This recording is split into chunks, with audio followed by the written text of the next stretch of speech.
Rumours are absolutely rife that Newcastle are going to prepare a summer bid for Declan Rice. There's so much to go through on this particular subject. I'll try and cram it all into a 10-minute-ish size video.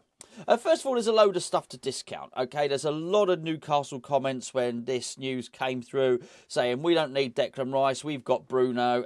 Discount it. I'm pretty sure if Eddie Howe wants Declan Rice, then he would see him as being a really great partner for Bruno Guimaraes, who's been playing absolutely brilliantly. You've got to discount it anyway. This channel itself is littered with comments when Sean Longstaff, who broke through about the same time as Declan Rice was breaking through. We were being told, particularly when we played Newcastle, that Declan Rice wasn't fit to lace Sean Longstaff's boots, etc, etc, etc.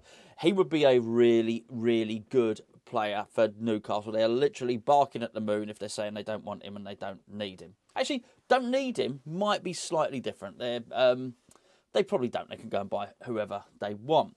Does Eddie Howe want him? That's something completely different. If he does, then I'm quite sure he could be quite persuasive, but probably not persuasive enough. Newcastle want James Maddison. We know that. I think probably Newcastle may well get James Maddison come the end of the season. I think there's possibly a good reason for that. Maddison's really, really good. But ask yourself, you've got to go through a process of elimination.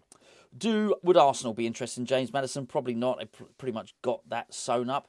Man United, hard to say, but I would imagine not. It appears that Ten Hag has got his sights set elsewhere. Liverpool, no, they just don't seem to play with that kind of player. They just don't, and they've got more pressing issues. Liverpool have got a takeover pending. Liverpool are probably going to be in different ownership come either the end of this season or the start of next season. It's an open secret that Liverpool are for sale. Man City, would they buy James Maddison? No, I think not. Chelsea, probably not. I've got Mason Mount there to do that sort of job. They got him and have been playing him.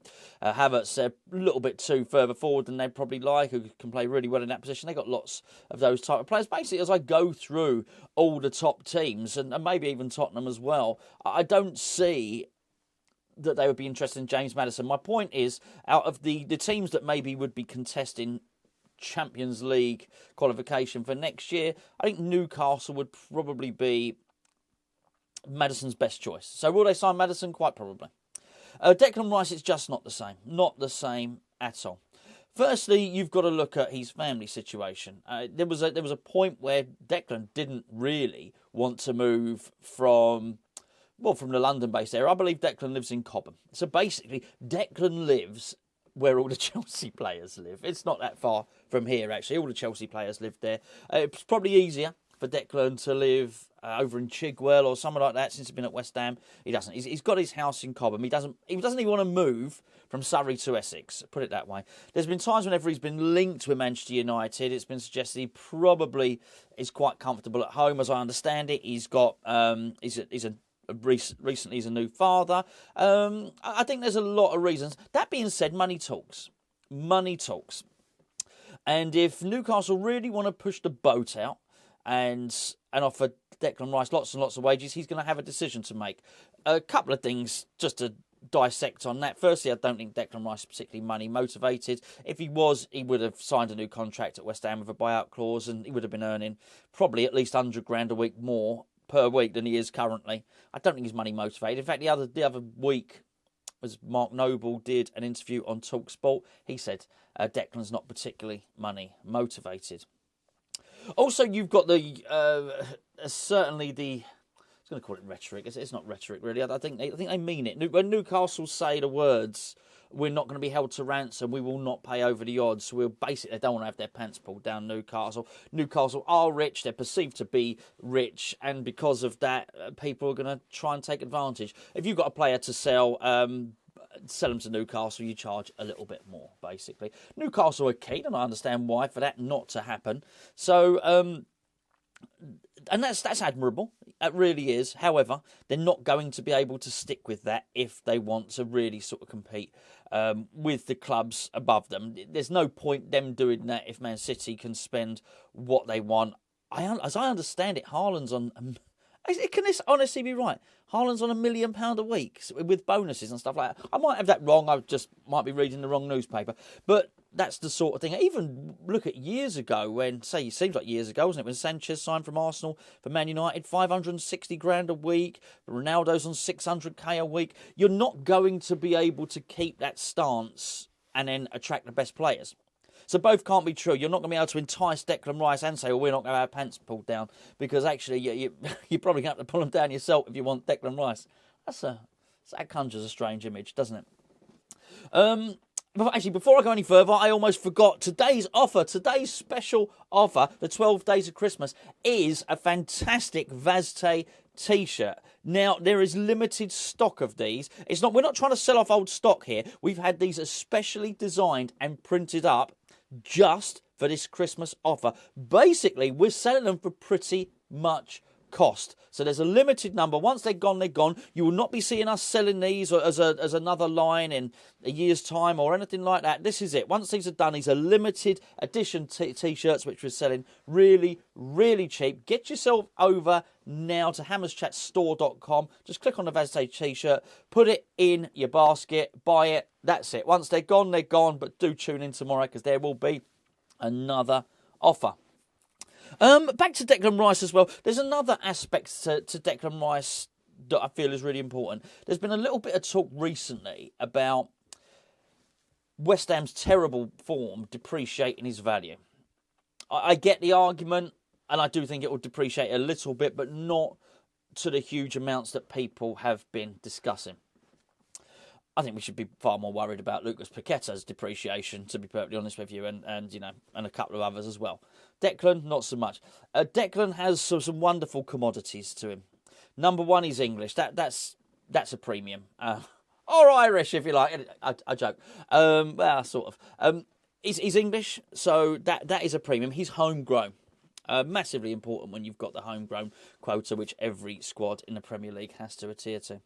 Secondly, he's a leader. These are rare characters indeed. Secondly, he's consistent, really consistent. Third, he's absolutely world class, and better than Sean Longstaff, must I say. And sixthly, which I think this is really important, you know what you get in this. There's no risk. It's not a player that's going to find himself on the front pages. He doesn't drink. He's really clean living. It's not just consistency of performance, it's consistency of character. And you are getting a truly exceptional character with Declan Rice. Also, I think it's highly likely, even if England flop at the World Cup, Declan Rice will come out of that with credit. He's one of the first names on the team sheet for England. Decide amongst yourselves who you think those are, but I think he is certainly one of them. I think he's only going to get better as well. I mean, there's just numerous things which are the reason I believe that Declan's value will stay high. Also, it can only go down so low. And when I say it can only go down so low, what I mean is, if it starts getting towards... I never thought we would get 120 million anyway.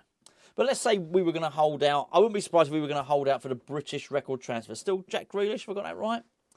So it might even just be that it's symbolic, a symbolic amount. 101 million or something like that. It may not be that we get that, but believe you me, the moment it gets down to 70 million... you've got a bidding war there anyway. Because at that price, everyone becomes interested. At that price, Arsenal are interested, by the way. Because, well, they spent 70 million before on the winger. Pepe, was that his name? I think that might have been his name. They spent 70-odd million on him before. Clearly, Stan Kroenke at Newcastle was probably looking at it thinking, actually, I can give this guy money. He's probably seen what Mikel Arteta can do. So he's thinking, my money's quite safe with this guy. I'll give him some more. Declan Rice becomes available. And the point, as I didn't mention, is you buy Declan Rice and you can keep him at your club for as long as you want. You've got a top world-class player for the next 10 years. I mean, that's really something. You can't say that about too many players. Arsenal interested. They start bidding. Chelsea, of course, they're interested. We've already discussed that. I mean, I don't know really what's going on. Their club is in upheaval. But the guy seems to mean business. The guy, the new owner seems to spend... Well, I think he spent 3-odd million buying the club. I might have my figures wrong. What's a million? What's a billion between friends? I think he bought it for about 3 billion, something like that. He clearly wants to build a new stadium. He's basically bought Brighton, hasn't he, apart from the team? Well, he actually bought their best player. He's bought all their coaching staff. He wants to build a new stadium. He bought a lot of players. He's quite happy to spend money. Chelsea are in the bidding for Declan Rice. Man U, quite possibly, if they don't get De Jong, might be interested in that position. I think certainly you'd say he's an upgrade on Fred. Casemiro's been brilliant at Man United. It just depends whether they want him. I'd imagine at 70 million, they're interested because, Man United are still going to have to look after their homegrown quota, but they're probably not bad in that department. They do seem to have quite a few homegrown players.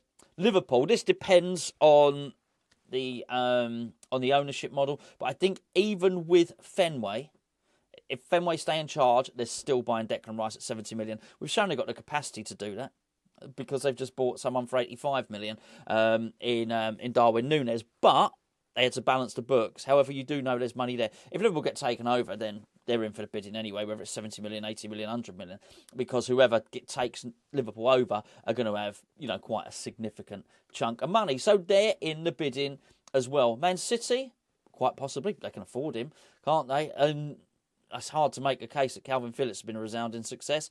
And, that's just what Pep Guardiola does. He keeps adding layer upon layer upon layer.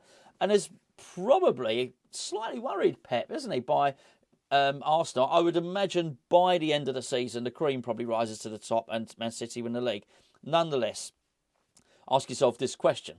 Does Declan Rice strengthen Man City? I think he probably does. Homegrown quota as well. On that, there ain't too many homegrown players who are good enough to play in Pep Guardiola's team. Declan is certainly one of them. I just think there are a number of clubs there who get involved in a bidding war, and I just don't think it stays at 70 million. So I just think the moment you get those, it starts going up incrementally, up, up and up. If you concede that even some of those clubs are interested, then you sort of, it's very, very hard to make the case that Declan Rice would go to Newcastle. I only mention this because the rumours are very strong. Very, very strong. Because I'm just not entirely sure he would choose Newcastle. Not to demean what Eddie Howe is doing, by the way. I think it's brilliant. I really do. I think he's really shown himself to be not just a good coach, an able coach. I'm really pleased that an English coach has gone in and been able to do that. But actually, he's shown a resilience there because he wasn't first choice. Doesn't matter. He's going to go in there. He's going to do a really, really good job. I think he's a great ambassador for the club as well. There's, that is a really good project there. That being said, it is still a project if, as Newcastle say, they're not going to spend the money. That's what Newcastle are saying. They're not going to be held to ransom. So if Newcastle are not going to spend the money that the other clubs are going to do, which is what they say, you have to take them at their word on that, then it's still a project. It's a project that Eddie Howe is ahead of schedule, on far ahead of schedule. But a project nonetheless. And if that's the case, I think when you take into account the geography of it, which is, well, he didn't want to move from Chobham to Essex, then it's hard to make the case that he's going to move from Surrey to the northeast. He might not get a choice, by the way. It may well be, because the dynamic has changed at Chelsea, it may well be that Graham Potter doesn't see him as a priority. So I do expect the odd club to pull out. I even think, dare I say it, that even Tottenham might be interested at 70 million. Not that they'd get him for that. I'd say the price rises, but I would not be surprised to see that. That being said, I think it would be a little bit silly to go there. He'd fall out with the West Ham fans instantly, and I think the other thing about it is, and I don't think he would, by the way, I don't think he would go there. There's so much uncertainty with Antonio Conte there. He's sort of ticking time bomb, and you wouldn't put any significant amount of your wages down on Antonio Conte being there, being the Tottenham manager in 18 months' time. And if that's not going to be the case, you don't know who Tottenham are going to bring in. Let's be fair, he ain't got Daniel Levy, I'm talking about, ain't got the best record at bringing in managers. So it's all up in the air. All this being said, I don't think we're keeping Declan. I don't think we can. I keep saying, not my quote, somebody else's that posted on the video. I'm sorry, I keep using your quote. I didn't screenshot it at the time. I wish I had done it. It's a brilliant quote, which was, and I'd like to credit you for the quote, by the way, which was, what a waste of Declan's last season. And I really think it is thus far. We can turn that around. We win the Europa League. It's not been a waste of Declan's. last season. It'll be a trophy. West Ham's first trophy for years and years and years. I don't class the Intertoto Cup. Last trophy since FA Cup in 1980. And it'll be, a trophy for Declan. But what he's going to want to do is he would then want to move on and move on to a club who are probably guaranteed to win trophies and have a history of winning trophies. So I think there'll be some choices there. Anyway, let me know what you think in the comments below, and I will catch up with you tomorrow.